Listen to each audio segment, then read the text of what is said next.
My head is pounding, so let me try not to die.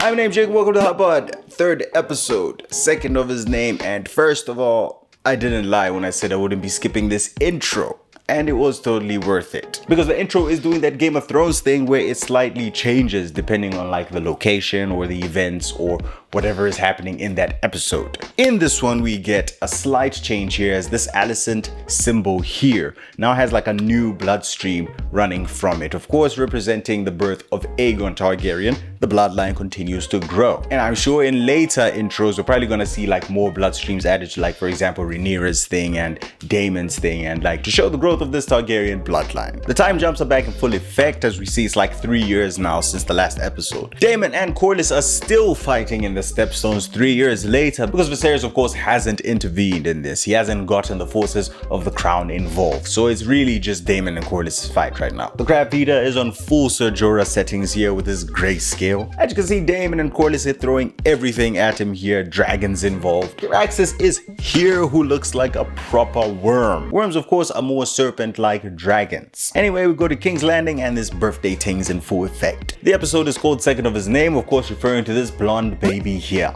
The title itself of course almost foreshadowing future events. Now, in King's Landing we can see 3 years later and there have been some significant shifts in power. With Alison getting married to Viserys and finally the birth of a male son for him. Many lords are now of course expecting him to change his mind about the succession. They now fully expect Aegon to be Viserys' heir. Showing you of course that Rhaenys was right about the men of the realm. Lord Tywin Lannister, who is the master of ships now having replaced Corlys, comes to tell Viserys about how the war in the Stepstones is not going so great. But Viserys doesn't want to hear it. He's all like, "I'm on killing the vibe, bruh." And I can see now how some people wouldn't like Viserys' character. But Rhaenyra is chilling in the Kingswood and has the minstrel on repeat. Interesting detail here, because the song he's singing here is about Nymeria and her 10,000 ships. Nymeria, who was a woman from a place called the Rhoyne, existed 1,000 years or so, I think, before the events of the main series. At this time, the Valyrians were at the height of their power, of course, and at war with the Rhoynish, and at some point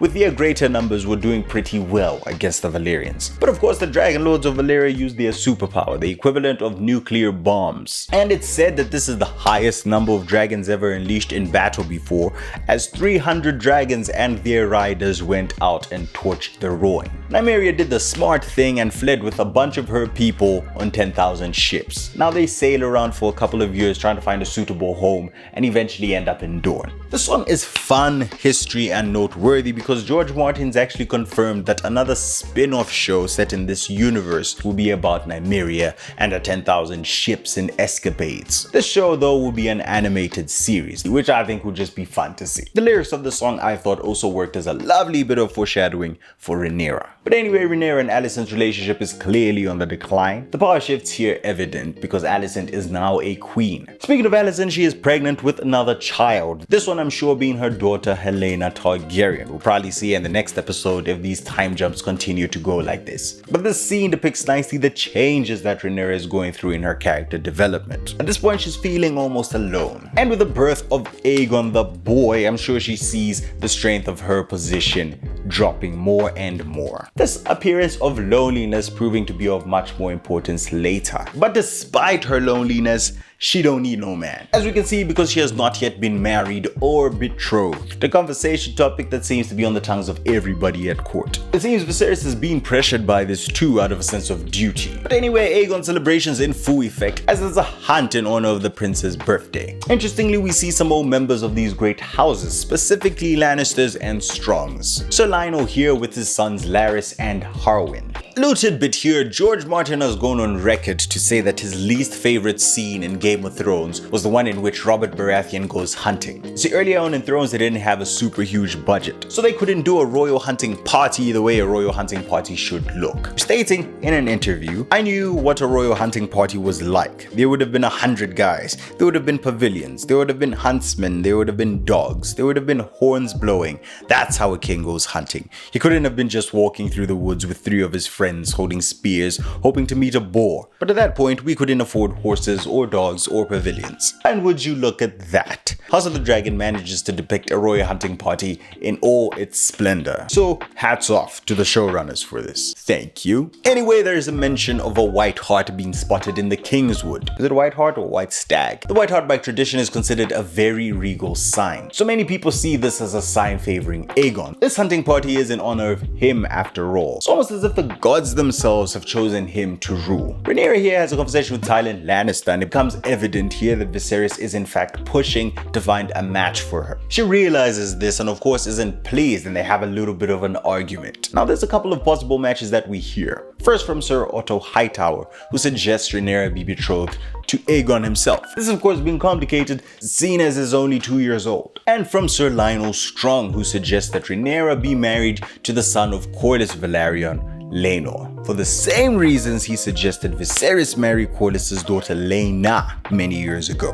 Rhaenyra runs off into the woods and Sir Criston Cole follows her. We're getting the beginnings of their relationship here as we see a little bit of bonding starting to happen here, when suddenly a wild boar attacks, and Sir Criston Cole manages to save Rhaenyra's life. The boar isn't entirely dead, and she takes the frustrations out on it by stabbing the hell out of it. This boar unknowingly had kin, which would go on and kill Robert Baratheon many generations later. A stark contrast as Viserys and his hunting party come across this big hart they've been tracking. Only it isn't white, putting a damper on that portent business about Aegon. Dr. Umar at least would be pleased. Shout out to Africa. But instead, as Rhaenyra and Sir Criston Cole are returning to camp, they're approached by the White Hart of the Kingswood. They stare each other down and Sir Criston is about to poke it full of holes, but Rhaenyra stops him. Now, she could have killed it and taken it back to camp. In fact, she probably should have done that. This no doubt would show the lords that she is in fact on Luke Skywalker Harry Potter settings, chosen one thing. Perhaps the sign being enough to personally steal her resolve. She does, however, bring the boar back to camp, much to everyone's surprise because she walks in there covered in blood. She also notably makes eye contact with Sir Harwin Strong, who just looks smitten. Viserys appears to be getting white girl wasted. You can kind of see the internal struggle that's going on through this dude. He shares his dream with Alison now. The same dream he told Rhaenyra of seeing his son sit the Iron Throne. But of course, as we know, he's named his daughter as his heir. He mentions how he never imagined that he would remarry and thus never imagined how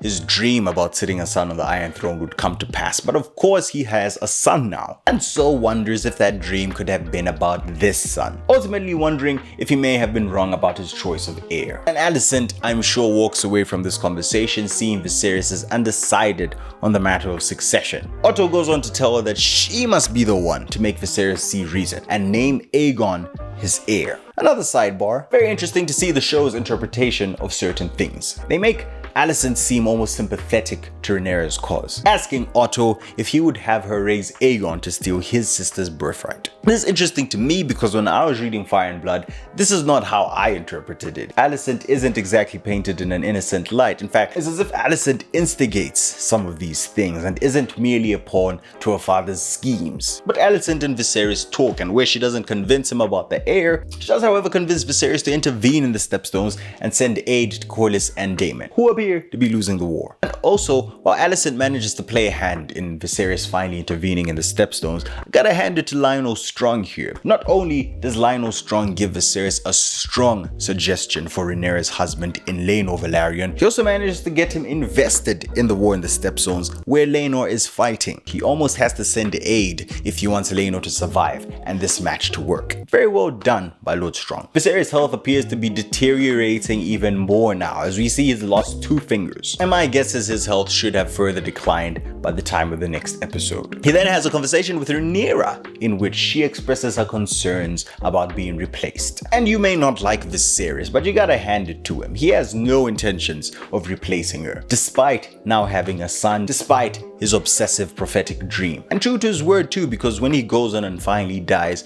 Rhaenyra is still his named heir. So he doesn't fold despite the Great Lord's naysaying and that strong ass wine. Going on to say that she must marry to strengthen her claim and not for the reasons that she's suspicious about. And back in the Stepstones, we see a bunch of the Velaryons here. The TV show of course continues to change some details from the books. For example, Vaemond Velaryon here, who in the books is Corlys' nephew, but in the show appears as his younger brother. Vaemond is clearly annoyed things aren't going as well as they should be, blaming Daemon for their failures and such, because this is his brother on the throne after all, who isn't intervening in this war. He of course are fighting the crab feeder and his lackeys and have advantages in terms of dragons, but they can't really seem to use the dragons, because every time the dragons show up, the crab feeder and his friends retreat into these caves and hidey holes. They do have a plan, which is to basically bait them out of their holes and cue Matt Smith, Daemon Targaryen, who arrives drenched in badassery. At this point, a messenger from King's Landing brings Daemon a message from the king, saying, look, my bad, I finna send help now. So Viserys is now going to intervene and send men and ships, which of course has the potential to ultimately end the war and the crab feeder. This however doesn't please Daemon at all, and he beats the brakes off dude. See, Daemon is in the Stepstones after all to make a name for himself and stand on his own legs, to prove to everybody that he's a strong and decisive leader, one who takes the fight into his own hands and acts. And here is his brother the king trying to come to his rescue and take away this shine. His efforts up until now would have been considered a failure. So instead, Daemon goes to the crab feeder alone,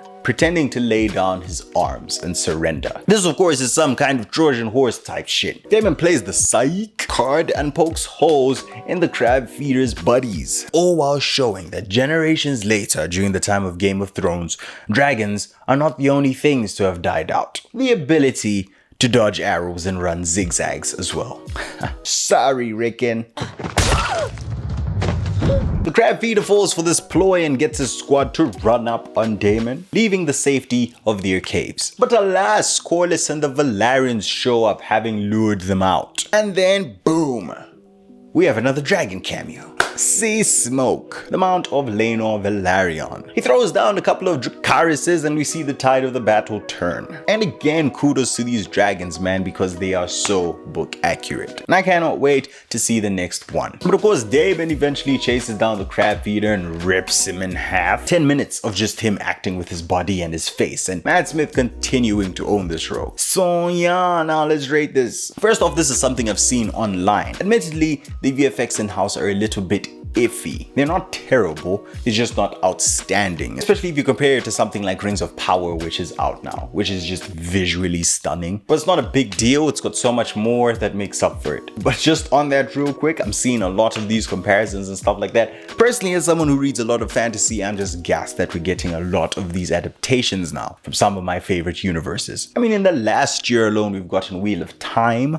House of the Dragon, and now Rings of Power. All of them epics. But anyway, the character work in House of the Dragon is just incredible. And that is one hell of a feat considering we're only 3 episodes in and already so much character development. You already care for these characters so much. Either that or you absolutely hate them, which to me does a lot to make or break a show. Also, the political intrigue continues to perfection. And we saw a new dragon in this, so yeah. So I'm gonna rate this a solid 9.4 out of 10. It's pretty hot. So yeah, episode 3 was good, and on to the next one. See y'all next week. Peace.